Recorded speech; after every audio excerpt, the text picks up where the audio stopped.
বুড়োকর্তার মরণকালে দেশ শুদ্ধ সবাই বলে উঠল, তুমি গেলে আমাদের কি দশা হবে।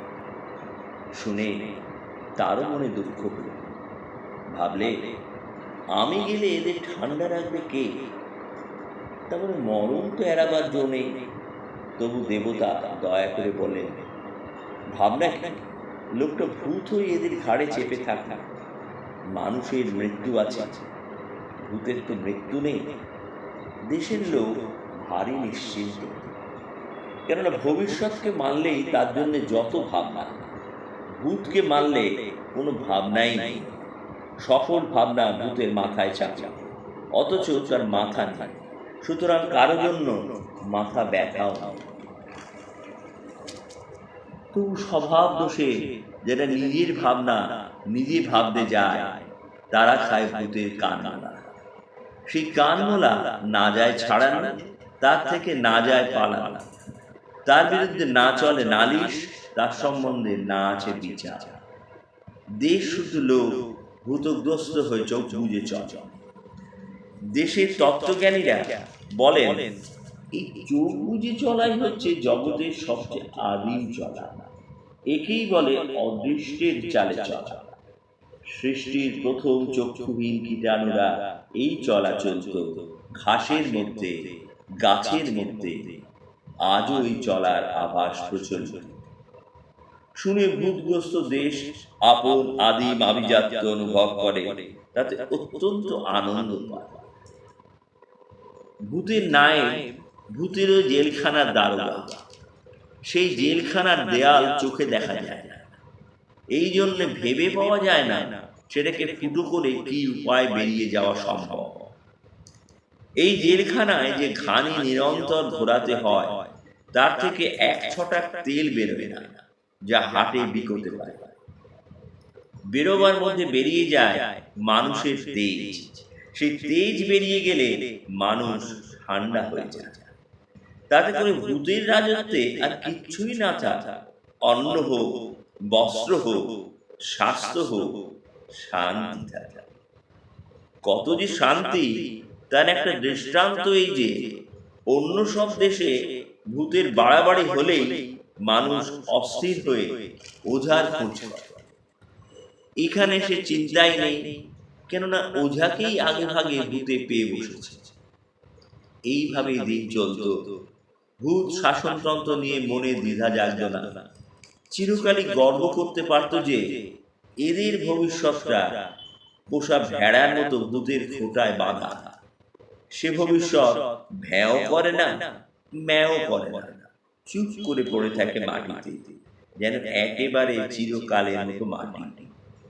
কেবল যে সামান্য একটা কারণে একটু মুশকিল বাধা, সেটা হচ্ছে এই যে পৃথিবীর অন্য দেশগুলোকে ভূতে পায়, তাই অন্য সব দেশে যত ঘানি ঘোরে, তার থেকে তেল বেরোয় তাদের ভবিষ্যতে রথচক্রটাকে সচল করে রাখবার জন্য, বুকের রক্ত পিষে ভূতের খড়পড়ে ঢেলে দেওয়ার জন্য।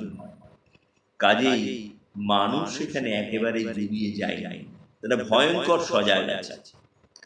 এদিকে দিব্যি ঠান্ডায় ভূতের রাজ্য জুড়ে খোকা ঘুমলো পাড়া জুড়ে। সেটা খোকার পক্ষে আরামে, খোকার অভিভাবকের পক্ষে। আর পাড়ার কথা তো বলাই আছে। কিন্তু বর্গি এলো দেশে, নইলে ছন্দ মেলে না, ইতিহাসের পথটা খোঁড়া হয়েই থাকে। দেশে যত শিরোমণি চূড়ামণি আছে, সবাইকে জিজ্ঞাসা করা গেল, এমন হলো কেন?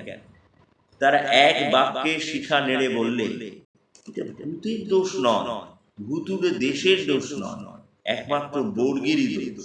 বর্গি আসা। শুনে সকলেই বললে, তা তো বটেই। অত্যন্ত সান্ত্বনা বোধ করল। দোষ জারি থাক, খিড়কির আনাচে কানাচে ঘোরে ভূতের পেয়াদা, আর সদরের রাস্তায় ঘাটে ঘোরে অভূতের পেয়াদা। ঘরে গেরস্থর টেকা দায়, ঘর থেকে বেরোবারও পথ নেই। একদিক থেকে এ হাঁকে খাজনা দাও, আর একদিক থেকে ও হাঁকে খাজনা দাও। এর কথাটা দাঁড়িয়েছে, খাজনা দেবো কিসে? এতকাল উত্তর দক্ষিণ পূব পশ্চিম থেকে ঝাঁকে ঝাঁকে নানা জাতের বুলবুলি এসে বেবাক ধান খেয়ে, কারো হুঁশ ছিল না। জগতে যারা হুঁশিয়ার এরা তাদের কাছে ঘেঁষতে চায় না, পাছে প্রায়শ্চিত্ত করতে। কিন্তু তারাও অকস্মাৎ এদের অত্যন্ত কাছে ঘেঁষে এবং প্রায়শ্চিত্ত করে না। শিরোমণি চূড়ামণির দল পুঁথি খুলে বললেন, বেহুশ যারা তারাই পবিত্র, হুঁশিয়ার যারা তারাই অশুচি। অত হুঁশিয়ারদের প্রতি উদাসীন থেকে প্রবুদ্ধ মেব সুপ্ত। শুনে সকলে অত্যন্ত আনন্দ হয়। কিন্তু তৎসত্ত্বেও এ প্রশ্নকে ঠেকানো যায় না, খাজনা দেবো কিসে? শ্মশান থেকে মশান থেকে ঝোড়ো হাওয়ায় হাহা করে উত্তর আসে, আবরু দিয়ে, ইজ্জত দিয়ে, ইমান দিয়ে, বুকের রক্ত দিয়ে। প্রশ্ন মাত্রেরই দোষ এই যে যখন আসে একা আসে। তাই আরো একটা প্রশ্ন উঠে পড়েছে, ভূতের শাসনটাই কি অনন্তকাল চলবে? শুনে ঘুম পাড়ানি মাসি পিসি আর মাস্তুত পিস্তুত দল কানে হাত দিয়ে বললে, কি সর্বনাশ, এমন প্রশ্ন তো বাপের জন্মে শুনিনি। তাহলে সনাতন ঘুমের কি হবে? সে আদিমতম সকল জাগরণের চেয়ে প্রাচীনতম ঘুমে? প্রশ্নকারী বলে, সে তো বুঝলুম, কিন্তু আধুনিকতম বুলবুলি ঝাঁ আর উপস্থিততম বর্গীর দল এদের কি করা যায়? মাসি পিসি বলে, বুলবুলি ঝাঁচা কৃষ্ণ নাম শোনাও, আর বর্গীর দল অর্বাচীনারা উদ্ধত হয়ে বলে ওঠে, যেমন করে পারি ভূত ছাড়া।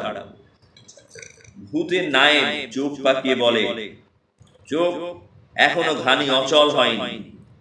শুনে দেশের খোকা নিস্তব্ধ হয়, তারপরে পাশ ফিরে শোয়।